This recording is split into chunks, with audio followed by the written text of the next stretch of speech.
عمران خان صاحب کی جانب سے آخر فائنل کال جو ہے وہ دے دی گئی ہے. فائنل کال سے کیا مراد ہوگی؟ وہاں پہ جا کے کیا کریں گے آپ؟ مطلب وہاں پہ دھرنا دینا ہے, وہاں پہ جلسہ کرنا ہے. فائنل سے کیا مراد ہوتی ہے؟ فائنل تو ہوتا ہے جی اس کے بعد اب کچھ نہیں ہوگا. اس مرتبہ بیسکلی تختہ الٹنے کی کوشش ہوگی کہ فائنل کال تو پھر یہی ہے. شہباز گل صاحب انہوں نے جناب میرے بارے میں ایک بڑا چٹا جھوٹ بولا ہے, برہنہ ہو کے پکڑے گئے ہیں. اگر نیکسٹ ٹائم اس قسم کی کوئی غلط مینوفیکچرنگ کی تو پھر قانونی کارروائی. اور ذہن میں رکھنا, پاویں تو امریکہ ہے تو پاویں جہاں مرضی ہوئے, میں وہاں تک پہنچوں گا پھر. ہاں یہ ذہن میں رکھنا ہے بات. السلام علیکم ناظرین, میں ہوں منصور علی خان, اپنے ڈیل چینل کے اوپر آپ کو خوش آمدید کہوں گا. ناظرین, عمران خان صاحب کی جانب سے آخر فائنل کال جو ہے وہ دے دی گئی ہے. اس پہ ذرا تفصیل سے بات کریں گے کہ اس فائنل کال میں کیا ہونے جا رہا ہے, اور پاکستان تحریک انصاف آخر یہ جو پلان بنا رہی ہے اس سے کتنا بڑا فرق پڑے گا یا نہیں فرق پڑے گا, اس کو ذرا انالائز کریں گے تھوڑی دیر میں. کیونکہ بڑی دیر سے اس کا جو ہے وہ واویلا ہو رہا تھا کہ جناب بس کسی وقت بھی یہ فائنل کال آنے والی ہے, تو آ گئی ہے. وہ اچھی بات ہے, بہت اچھی بات ہے کہ الٹیمیٹلی اب ہمیں ڈیٹ پتہ لگ گئی ہے. اس کے ساتھ ساتھ شہباز گل صاحب جو پاکستان تحریک انصاف کے رہنما ہیں, انہوں نے جناب میرے بارے میں ایک بڑا چٹا جھوٹ بولا ہے, اور بالکل برہنہ ہو کے پکڑے گئے ہیں جھوٹ بولتے ہوئے. ویسے تو میں جانتا ہوں ان کی عادت ہے, جھوٹوں کے سرغنہ ہے وہ, لیکن پھر بھی انہوں نے چونکہ میرے بارے میں جھوٹ بولا تو تھوڑی دیر میں ذرا اس کا تیا پانچا کر کے آپ کے ہاتھ میں پکڑاتے ہیں. تو اینڈ تک آپ نے اس ویڈیو کو دیکھنا ہے, چینل کو سبسکرائب کرنا مت بھولیے گا, بیل آئیکن پریس کیجیے اگر آپ کو ویڈیو پسند آئے, اسے لائک اور شیئر ضرور کیجیے گا. پہلے میرے خیال میں شہباز گل کے بارے میں بات کر لیتے ہیں, پھر عمران خان صاحب کی کال کے اوپر بھی ذرا تھوڑی سی لب کشائی کرتے ہیں. میں نے آج سے 2-3 دن پہلے ایک ویڈیو کی تھی جس میں میں نے آپ کو بتایا تھا کہ جی مریم نواز صاحبہ کے حوالے سے جو خبر آئی ہوئی ہے, ایک جرنلسٹ ہیں شاہد اسلم صاحب, انہوں نے یہ خبر دی تھی کہ جی مریم نواز صاحبہ کو جو ہے وہ کینسر ڈیٹیکٹ ہوا. یہ ان کی خبر تھی.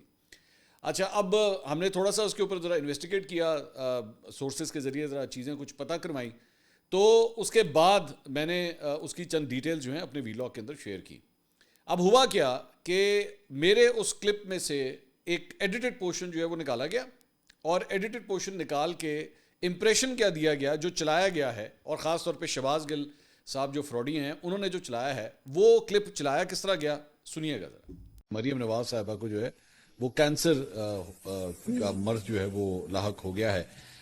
مجھے کچھ اس کی ڈیٹیلز پتہ تھی, لیکن کچھ بیک گراؤنڈ مجھے پتا تھا, لیکن اب کچھ مزید تفصیلات بھی جو ہے وہ سامنے آئی ہیں. تو یہ آپ نے گفتگو سنی, اس میں بیسکلی امپریشن یہ دیا گیا کہ میں یہ کہہ رہا ہوں کہ جناب جیسے مریم نواز صاحبہ کو جو ہے یہ بیماری ہو گئی ہے, مطلب امپریشن جو ہے وہ یہ دیا گیا.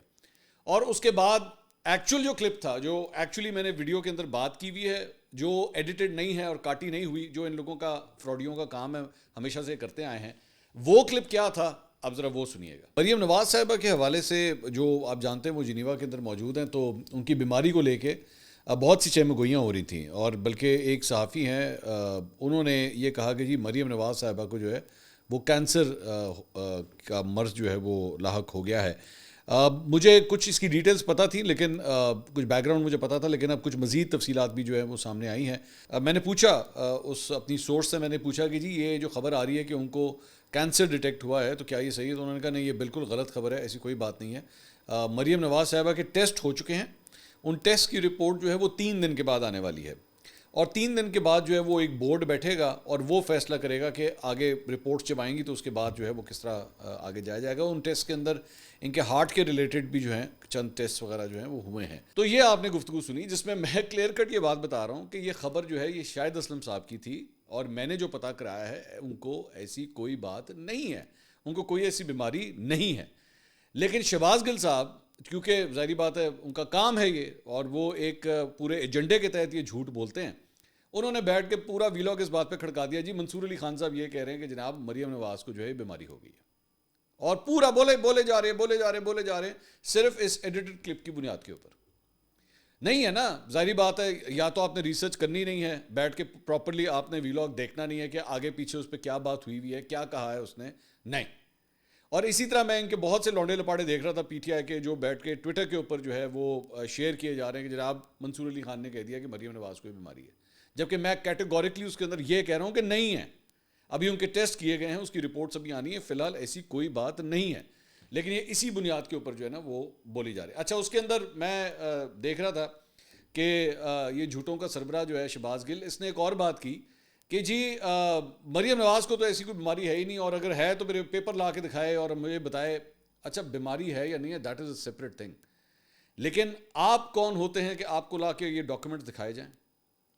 ایک بات. دوسری بات یہ کہ اس سے پہلے بشرا بی بی کا معاملہ، چلے بشرا بی بی کو بھی ہم چھوڑ دیتے ہیں، آپ کی اپنی بات ہو، شہباز گل صاحب کی اپنی بات ہو کہ جب عمران خان صاحب نے آپ کے بارے میں کہا تھا کہ جناب آپ کے ساتھ جنسی طور پہ زیادتی ہوئی ہے، یہ انہوں نے آپ کے بارے میں کہا تھا، تو کسی نے اس پہ یہ نہیں کہا تھا کہ نہیں یہ ہو نہیں سکتا.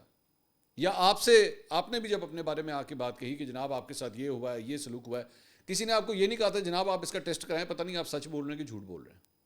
لوگوں نے پھر بھی آپ کی بات پہ یقین کیا تھا. بلکہ آپ تو اتنے بے شرم ہیں آپ کہ آپ کے ساتھ جب وہ سب کچھ ہوا تھا نا، تو میں نے اس وقت بھی اس کے ساتھ اس سلوک کی مذمت کی تھی کہ نہیں، آپ کے ساتھ یہ سب کچھ نہیں ہونا چاہیے تھا، آپ سے اختلاف ہو کچھ بھی ہو، لیکن آپ اتنے بے شرم ہیں، اتنے ماشاءاللہ بے شرم ہیں کہ آپ کو اس بات کا لحاظ بھی نہیں کہ نہیں یار میرے ساتھ جب اس وقت وہ سب کچھ ہوا تھا، جب مجھے مار پڑی تھی یا جو کچھ بھی میرے ساتھ ہوا تھا جسمانی طور پہ، ذہنی طور پہ جو کچھ بھی ہوا تھا، تو تب بھی اس شخص نے مذمت کی تھی. لیکن آپ نے پھر بھی میرے بارے میں بیٹھ کے پورا ایک جھوٹ مینوفیکچر کر دیا، پورا کا پورا جھوٹ. اصل کہانی جو ہے نا وہ یہ ہے کہ آپ اتنے بے شرم ہیں کہ آپ کو اس بات کا لحاظ نہیں ہوتا کہ کسی عورت کی اگر سسپیکٹڈ بیماری بھی ہے تو اس کا عزت لحاظ کس طرح کرنا ہے. کیونکہ آپ ہی وہ لوگ ہیں، آپ ہی کی وہ ذہنیت، وہ گندی ذہنیت ہے جس نے کلثوم نواز کے حوالے سے بھی اس وقت ان کی بیماری کا مذاق اڑایا تھا. وہ آپ جیسی گندی ذہنیت تھی، اور وہ عورت اس دنیا سے چلی گئی، لیکن آپ لوگ اینڈ تک اس بات کا مذاق اڑاتے رہے. آپ کی جیسے لوگ، آپ کی جیسی یہ گندی ذہنیت کہ نہیں وہ تو بیمار تھی نہیں، وہ تو ڈیتھ بیڈ پہ تھی نہیں، ایسا تو کچھ ہوا ہی نہیں تھا. میں اسی لیے بار بار کہتا ہوں نا، یہ ان جیسے لوگوں نے بیٹھ کے پورے 10 12 13 سال میں اس پوری جنریشن کا ٹکا کے بیڑا غرق کیا ہے، ٹکا کے بیڑا غرق کیا ہے. اور اب انہوں نے یہ جو نیکسٹ سٹیج ہے نا، یہ جو بیٹھ کے جس طرح اس نے اپنا یوٹیوب چینل کھولا ہے، اس کا بیسک مقصد یہ ہے کہ بھائی ہم جو آگے سے جو ہم نے اپنے پالتو صحافی رکھے ہوئے ہیں جو بیٹھ کے ہمارے ذریعے، ہماری تحریک انصاف کی پلیٹ فارمز کے ذریعے بیٹھ کے پیسہ بناتے ہیں، ویوز لیتے ہیں، یہ بیٹھ کے صبح شام تعریفیں کر کے ویوز لیتے ہیں، اتنے سالوں سے لے رہے ہیں. ان میں سے ایسے تھے جو بیچارے موٹر سائیکلوں پہ گھومتے تھے، آج وہ پراڈوز کے اندر گھومتے ہیں، لینڈ کروزرز پہ گھومتے ہیں، بڑے بڑے ان کے گھر محل بن گئے ہماری وجہ سے، تحریک انصاف کی وجہ سے، خان صاحب کی تعریفیں کر کے. تو ہم یہ کام خود کیوں نہ کریں؟ عقل والی بات ہے نا. مطلب وہ کہتے ہیں یار یہ جو بیٹھے بٹھائے کروڑ پتی بن گئے، یہ ان کا رائز ہے ہم نے اپنی آنکھوں کے سامنے دیکھا، تو یہ کیوں کریں؟ ہم یہ کام کیوں نہیں کرتے؟ ہم بیٹھ کے اپنے چینل کھول لیں. بالکل ٹھیک ہے، صحیح بات ہے بھائی. جھوٹ تو انہوں نے بھی بولنا ہے تو آپ بول لیں، جھوٹ تو وہ بھی بولتے ہیں نا. تو آپ کوئی یہاں پہ آپ سے یہ سوال نہیں کرے گا کہ بھائی آپ نے کوئی بیٹھ کے جرنلسٹکلی چیک کیا ہے. مطلب فار ایگزامپل شہباز گل صحافی بننے کی کوشش کر رہے ہیں نا، تو آپ بھائی ایک دفعہ منصور علی خان کا بیٹھ کے پورا کلپ تو دیکھ لیں کہ اس نے کہا کیا ہے، آگے پیچھے کیا بات کی ہوئی ہے. یا اور کچھ نہیں تو اتنی ہی جرت کر لیں، جو کہ آپ کبھی بھی نہیں کریں گے، کہ آپ مجھے فون کر کے مجھ سے پوچھیں کہ بھائی جان آپ نے یہ بات کہی ہے کہ مریم نواز بیمار ہیں. نہیں، کچھ بھی نہیں، خود ہی بیٹھ کے مینوفیکچر کر لینا. پاکستان تحریک انصاف کے نام پہ، پاکستان تحریک انصاف کی تصویر پہ، پاکستان تحریک انصاف کے جھنڈے کے اوپر پیسہ بنائی جا رہا ہے اپنے یوٹیوب کے ذریعے. بنائی جا، اچھی بات ہے، وہ باقی بنا رہے ہیں تو بھی بنا بیٹھ کے، چنگی گل ہے. لیکن جھوٹ مت بولنا اگلی دفعہ، کیونکہ جھوٹ بولو گے تو پھر یہاں پہ اچھی خاصی چترول ہوگی، یہ ذہن میں رکھنا ہے. اور صرف چترول نہیں ہوگی، نیکسٹ ٹائم قانونی کارروائی بھی ہوگی. اگر نیکسٹ ٹائم اس قسم کی کوئی غلط مینوفیکچرنگ کی تو پھر قانونی کارروائی. اور ذہن میں رکھنا، پاویں تو امریکہ ہوئے تو پاویں جہاں مرضی ہوئے، میں وہاں تک پہنچوں گا پھر. ہاں یہ ذہن میں رکھنا، یہ بات خبردار اگر جھوٹ مینوفیکچر کرنے کی کوشش کی تو میرے بارے میں. باقی بیٹھ کے تم لوگ سیاست کرتے رہو، ایک دوسرے کو برا بھلا کہتے رہو، اس پہ جو مرضی باتیں کر رہے ہو، وہ میرا کنسرن نہیں ہے. میرے بارے میں خبردار جھوٹ مت بولنا، ٹھیک ہے؟ آگے چلیں. عمران خان صاحب نے جناب کال کا انتظار ہو رہا تھا کہ جناب کال آئے گی، تو وہ کال آ گئی ہے. اور علیمہ خان صاحبہ جو ہیں وہ آج عمران خان صاحب سے ملی ہیں جا کے، اور انہوں نے جو ان کا میسج دیا ہے وہ یہ ہے کہ ایک کارکن کو مخاطب ہو کر کہا ہے کہ پورے پاکستان نے جو ہے وہ نکلنا ہے. انہوں نے گفتگو کرتے ہوئے جو ہے عمران خان صاحب کے وکیل فیصل چودھری نے کہا کہ عمران خان نے اسلام آباد مارچ کے لیے کمیٹی قائم کر دی ہے، تاہم انہوں نے کمیٹی کے نام جو ہے منظر عام پر لانے سے انکار کیا ہے. انہوں نے کہا کہ نام نہیں بتاؤں گا کیونکہ پھر گرفتار کر لیا جاتا ہے. انہوں نے کہا کہ عمران خان نے کہا ہے کہ 24 نومبر کو احتجاج کا مرکز اسلام آباد ہوگا، احتجاج پاکستان بھر اور پوری دنیا میں ہوگا، احتجاج تب تک ختم نہیں ہوگا جب تک مطالبات پورے نہیں ہوتے. فیصل چودھری کے مطابق عمران خان نے کہا ہے کہ احتجاج کی یہ فائنل کال ہے، ہمارا مطالبہ ہے کہ 26ویں ترمیم واپس لی جائے اور ہمارا مینڈیٹ واپس کیا جائے، بغیر ٹرائل گرفتار لوگوں کو رہا کیا جائے. انہوں نے کہا کہ عمران خان نے کہا ہے کہ احتجاج میں پی ٹی آئی کی پوری لیڈرشپ نکلے گی اور ساری پارٹی کو پتہ ہے کہ کس نے کیا کرنا ہے، جبکہ احتجاج ختم کرنے کا اختیار ایک کمیٹی کو ہوگا. عمران خان کے وکیل نے کہا کہ عمران خان کی ہدایت پر علی امین گنڈا پور بھی قافلہ لے کر کے پی سے نکلیں گے. اچھا سو یہ بیسیکلی 24 نومبر کی جو ڈیٹ بن رہی ہے وہ آج سے مطلب چند دن کے بعد اتوار کا دن جو ہے وہ بیسیکلی بنتا ہے. آج مثال کے طور پہ بدھ ہے تو یہ اتوار نہیں, اس سے اگلا اتوار جو ہے یہ بیسیکلی وہ ڈیٹ بنتی ہے کہ جی اتوار کو اسلام آباد پہنچیں گے. اچھا 2-4 ایشوز ہیں جو میرے خیال میں ابھی تک ایک تو کلیئر نہیں ہے. پہلی بات یہ کہ فائنل کال سے کیا مراد ہوگی, وہاں پہ جا کے کیا کریں گے آپ لوگ, مطلب وہاں پہ دھرنا دینا ہے, وہاں پہ جلسہ کرنا ہے, جلسہ کرنے کے بعد کیا منتشر ہو جانا ہے, بیٹھ جانا ہے وہاں پہ, اس کے بارے میں ابھی کچھ نہیں پتا. بس یہ پتا ہے کہ جی اسلام آباد پہنچنا ہے. ٹھیک ہے, ایک چیز. دوسری بات یہ کہ فائنل سے کیا مراد ہوتی ہے. فائنل تو ہوتا ہے جی اس کے بعد اب کچھ نہیں ہوگا. فائنل سے مراد یہ ہوتی ہے نا, ایک اگر مثال کے طور پہ ایک سیریز چل رہی ہے تو آخری میچ جو ہے, جس طرح ابھی پاکستان آسٹریلیا کا ون ڈے جو چل رہا تھا, سیریز چل رہی تھی, تو آخری میچ ایک قسم کا فائنل بن گیا تھا. دونوں ٹیمیں ایک ایک جیتی ہوئی تھیں اور تیسرا میچ جو ہے وہ فائنل کی حیثیت اختیار کر گیا تھا کہ جو یہ جیتے گا وہ سیریز جیت جائے گا, اور اس کے بعد وہ سیریز ختم ہو گئی اور T20 شروع ہونے والی ہے. خیر, تو اس کے بعد کیا ہوگا, اس کے بعد بھی اگر آپ کے مطالبات کیا ہیں, عمران خان صاحب کی رہائی, 26ویں آئینی ترمیم جو ہے واپس لی جائے, تو یہ بیسکلی مطالبہ ہے. یہ اگر نہیں ہوتا تو پھر آپ کیا کریں گے, بیٹھے رہیں گے وہاں پہ کیا, یا استعفیٰ دیں گے اسمبلیوں سے, کیونکہ لاسٹ ٹائم بھی ایک دفعہ آپ کو یاد ہوگا 126 دن کا جب دھرنا دیا تھا, احتجاجاً اس وقت جو ہے انہوں نے استعفے دیے تھے, پھر بعد میں واپس لے لیے تھے. خیر, تو اس کے بارے میں ابھی تک کچھ نہیں پتا. اچھا دوسری بات یہ, سب سے بڑی پرابلم یہ ہے کہ کیا یہ جو لیڈرشپ موجود ہے, جسے ابھی کل گرفتار کیا گیا تھا, وہ 1 گھنٹے والی گرفتاری جو ہوئی تھی, عمر ایوب, شبلی فراز اور یہ بچر صاحب, یہ سارے لوگ جو ہیں, یہ کیا کوئی بڑا شو کر سکتے ہیں, کیا اس قسم کا شو کر سکتے ہیں کہ جا کے وہاں پہ بیٹھ جائیں اور کہیں جی بس اب تو ہم نے اٹھنا ہی نہیں ہے, ہم ادھر ہی بیٹھے ہیں. یہ سب کچھ کیا ہو سکتا ہے؟ تو یہ سب سے بڑے سوال ہیں. دوسری بات یہ کہ ماضی کا ٹریک ریکارڈ اگر دیکھا جائے پاکستان تحریک انصاف کا, جو انہوں نے جلسوں کا سلسلہ شروع کیا تھا, اس سے پہلے سنجانی کے مقام پہ کیا, پنڈی میں کرنے کی کوشش کی گئی, وہاں پہ نہیں ہونے دیا گیا, لاہور میں جلسہ 6 بجے ختم کر دیا گیا, گنڈا پور صاحب بعد میں پہنچے تھے, اس کے بعد ڈی چوک کی جو کال دی ہوئی تھی اس میں علی امین گنڈا پور صاحب آئے اور وہاں سے کے پی ہاؤس سے وہ جو نکل گئے تھے. ٹریک ریکارڈ تو یہ بتاتا ہے کہ آپ لوگ صرف کالیں دے سکتے ہیں اور کچھ نہیں کر سکتے. آپ لوگ اپنے کارکنوں کو جو ہے وہ بیسکلی خوار کر لیتے ہیں, لیکن خوار کرنے کے علاوہ آپ لوگ کچھ نہیں کرتے. اب یہ جو دوبارہ اب یہ کال دی ہے, کیا پاکستان تحریک انصاف کا سپورٹر ووٹر اب اس مرتبہ نکلے گا کہ نہیں نکلے گا؟ کیونکہ پہلے 4-5 دفعہ تو بہت نا امید ہو چکے ہیں وہ, ان کی نظر میں ہوتا کچھ نہیں ہے. بلکہ میں اس پہ ایک بیان دیکھ رہا تھا شیر افضل مروت صاحب کا, وہ کل رات کو جیو کے پروگرام میں تشریف لائے ہوئے تھے, تو اس پہ انہوں نے کہا کہ اس بار اگر حتمی احتجاج میں ہم ناکام ہو گئے تو پھر 6 ماہ تک ماحول نہیں بن سکے گا. پاکستان کے کسی بھی علاقے سے 2 سے 3 لاکھ لوگ نکل آئے تو کافی ہوں گے. شیر افضل مروت نے ایک ٹی وی چینل کو پر گفتگو کرتے ہوئے کہا کہ ہم نے پی ٹی آئی کے کارکنوں اور عوام کے ذہن میں بٹھانا ہے کہ یہ فائنل احتجاج ہے, اس لیے تیاری کے ساتھ آنا ہے, کیونکہ گرفتاری کے ساتھ کسی بھی طرح کے حالات کا سامنا کرنا پڑ سکتا ہے. انہوں نے کہا کہ اگر بنگلہ دیش میں 3 لاکھ شہری باہر نکلے اور حکومت کا تختہ الٹ دیا, پاکستان میں ایسا کیوں نہیں ہو سکتا. تو بیسکلی مطلب مائنڈ کے اندر ان کے یہ ہے کہ اب جو ہے, جو میں ان کی بات سے, شیر افضل مروت صاحب کی بات سے ایزیوم کر رہا ہوں, وہ یہ ہے کہ اس مرتبہ بیسکلی تختہ الٹنے کی کوشش ہوگی. کہ فائنل کال تو پھر یہی ہے, کیونکہ ایگزامپلز وہ اس چیز کی دے رہے ہیں کہ جناب اگر وہاں پہ 3 لاکھ نکل کے سب کچھ کر سکتے ہیں تو ہم کیوں نہیں کر سکتے.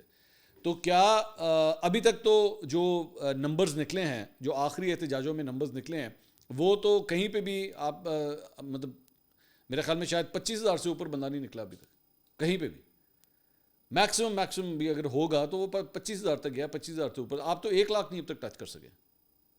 اب مجھے نہیں پتا, ظاہری بات ہے اس کی بہت سی ریزنز ہیں, اس میں ٹرسٹ بھی ہو سکتا ہے, لیک آف منی ہو سکتا ہے, ریسورسز ہو سکتا ہے, لیک آف ول ہو سکتا ہے, کمپرومائز لیڈرشپ ہو سکتی ہے, بہت سی ریزنز ہوتی ہیں جس کی وجہ سے سب کچھ ہوتا ہے.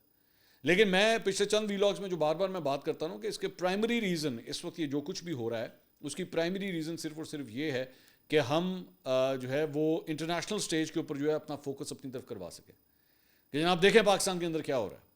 کیونکہ اگلے 2 مہینے کے اندر, مطلب یہ نومبر تو آدھا تقریباً جو ہے وہ گزر گیا ہے, تو دسمبر جنوری, اس کے اندر اگر یہ کوئی بڑی ایکٹیویٹی کر لیتے ہیں اور ورلڈ سٹیج کے اوپر اپنے آپ کو ایک بہت بڑی احتجاجی تحریک کے طور پہ اپنے آپ کو منظم کر سکتے ہیں, شوکیس کر سکتے ہیں, تو پھر تو شاید کچھ ہو جائے.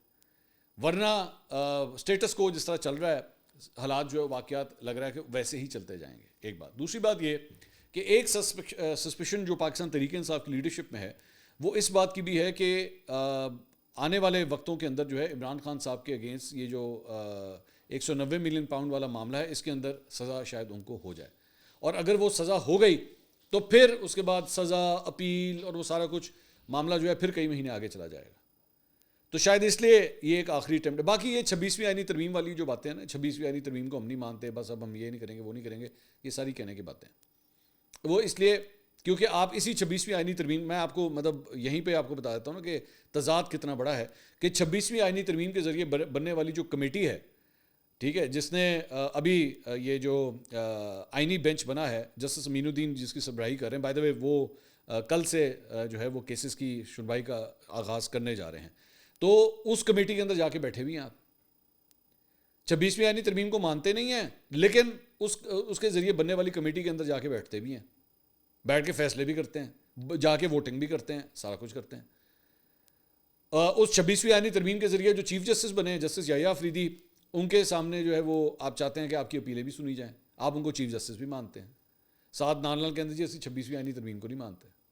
تو اس لیے بہت سے تضادات ہیں, میری نظر میں بہت سے تضادات ہیں جن کو جب تک یہ کمپلیٹ نہیں ہوتے, ایک مومنٹم نہیں بنتا, یہ اسلام آباد کی کال شال مجھے فی الحال اس کا کوئی بہت بڑا افیکٹ فی الحال نظر نہیں آ رہا. اوبیسلی ابھی بہت سے دن پڑے ہیں, ابھی ان آنے والے چند دنوں کے اندر کیا وہ کوئی مومنٹم بلڈ اپ کرتے ہیں یا نہیں, we'll have to wait and see, لیکن فی الحال مجھے کچھ نظر نہیں آتا. اس کے علاوہ اسلام آباد کے ڈسٹرکٹ اینڈ سیشن کورٹ میں عمران خان اور دیگر کی لانگ مارچ توڑ پھوڑ کیس میں بریت کی درخواستوں پر فیصلہ جو ہے وہ سنایا گیا. سیشن عدالت کے جج یاسر محمود نے عمران خان سمیت دیگر سیاسی رہنماؤں کو لانگ مارچ اور توڑ پھوڑ کے ایک اور کیس میں بری کر دیا. عدالت کی جانب سے جن سیاسی شخصیات کو کیس سے بری کیا گیا ان میں اسد قیصر, سیف اللہ نیازی, شیخ رشید, صداقت علی عباسی, فیصل جاوید اور علی نواز ایوان جو ہیں وہ شامل ہیں. عمران خان اور دیگر کے خلاف 20 اگست 2022 کو تھانہ آپ پارہ میں جو ہے یہ مقدمہ درج کیا گیا تھا. بیسکلی دفعہ 144 کی خلاف ورزی اور اس طرح کی چیزیں تھیں جس میں بیسکلی عمران خان صاحب کو جو ہے یہ ریلیف ملا ہے. تو ایک اور کیس سے آپ کہہ سکتے ہیں کہ وہ بری, ایک اور کیس سے وہ بری ہو گئے ہیں. اس کے علاوہ سپریم کورٹ میں جسٹس جمال مدوخیل, جسٹس مسرت ہلالی اور جسٹس ملک شہزاد احمد پر مشتمل 3 رکنی بینچ نے 9 مئی توڑ پھوڑ کیس میں رہنما پاکستان تحریک انصاف امتیاز شیخ کی عبوری ضمانت کی درخواست پر سماعت کی. دوران سماعت عدالت کی جانب سے لاہور ہائی کورٹ کے فیصلے پر حیرت کا اظہار کیا گیا اور جسٹس جمال مدوخیل نے پوچھا کہ جی ہائی کورٹ نے درخواست ضمانت خارج کی یا ٹرائل ہی کا فیصلہ سنا دیا ہے, ضمانت کے فیصلے میں اس طرح شواہد کو زیر بحث نہیں لایا جاتا. تو لطیف کھوسا جو وکیل تھے وہاں پہ شیخ امتیاز کے, انہوں نے کہا میرے موکل کا نام ایف آئی آر میں شامل نہیں ہے. ضمنی رپورٹ میں کئی ماہ بعد شیخ امتیاز احمد کا نام ملزمان میں شامل کیا گیا. جسٹس جمال مدوخیل نے پوچھا کہ ضمنی کی کاپی آپ نے ریکارڈ کا حصہ کیوں نہیں بنائی. اس پہ لطیف کھوسا نے کہا کہ ضمنی کی نقل کل ملی ہے, پولیس دے ہی نہیں رہی تھی, ایک دوسرے ملزم کے جمع شدہ چالان سے ضمنی کی نقل جو ہے وہ نکالی ہے. جج صاحب نے لطیف کھوسا سے مخاطب کرتے ہوئے انہوں نے کہا کہ یہاں تو کئی ماہ تک وکیل اور سائل غائب ہو جائیں تو نہیں ملتے, آپ کو ضمنی ان حالات میں کس نے دینی تھی. جسٹس مستد ہلانی نے ریمارک دی کہ بہت بڑا واقعہ ہے, سوچ کر ہی دل کو کچھ ہوتا ہے. لطیف کھوسا نے کہا کہ جناح ہاؤس حملہ کیس میں پہلے ہی ضمانت ہو چکی ہے, یہ کوئی اور کیس ڈال دیا گیا ہے. جسٹس جمال نے لطیف کھوسا سے کہا کہ کھوسا صاحب آپ نے اہم ترین دستاویز ریکارڈ کا حصہ نہیں بنائی, آپ لوگ اپنے مقدمات سیاسی نہیں پروفیشنل انداز میں چلایا کریں, غلطیاں آپ لوگوں کی بھی اپنی ہوتی ہیں اور الزام عدالتوں کو دیتے ہیں, اور اس کے بعد سپریم کورٹ سے چند منٹ میں ہی آپ لوگوں کو ریلیف مل گیا ہے. لطیف کھوسا نے کہا کہ ہم تو تازہ ہوا سپریم کورٹ یا پشاور ہائی کورٹ سے ہی ہمیں ملتی ہے. اس پہ جج صاحب نے کہا کہ کچہری سے سپریم کورٹ تک ہر جگہ خوف خدا رکھنے والے ججز موجود ہیں. عدالت نے امتیاز شیخ کی 2 لاکھ روپے کی مچلکوں کے عوض عبوری ضمانت جو ہے وہ منظور کر لی اور پی ٹی آئی کے رکن صوبائی اسمبلی کو گرفتار کرنے سے بھی روک دیا ہے. تو ایک اور ریلیف جو ہے وہ پاکستان تحریک انصاف کے رہنما کو ملا ہے. تو یہ جناب اب تک کی اپڈیٹ سی. انشاءاللہ اگلی ویڈیو میں آپ سے دوبارہ ملاقات ہوگی. اللہ حافظ.